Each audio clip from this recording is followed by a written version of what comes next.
Չար ճանապարհ։ Երբ մարդը չի տեսնում սեփական դեֆեկտները, աչքի գերանը, սա չար ճանապարհ է։ Երանելի են բոլոր այն հավատացյալները, ովքեր իրանց դեֆեկտները տեսնում են, գիտակցում են, ներողություն են խնդրում, Տիրոջ առաջ խոստովանում են եւ չեն թաքցնում դա,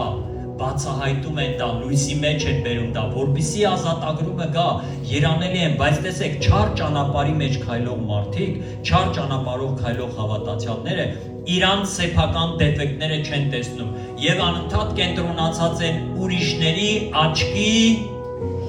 ծեղերի վրա։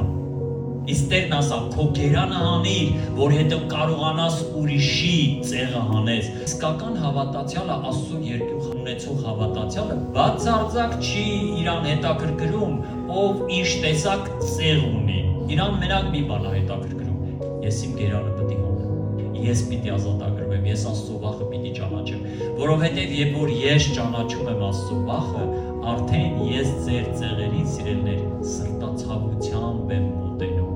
Սրտացավությամբ ես մոտենում ուրիշի գերաններին կամ ծեղերին, որովհետև դու գիտես, այդ ինչ ցավոտ բան է։ Սա է ճշմարիտ ծառայությունը եւ Տիրոջ երկյուղը ունենալը։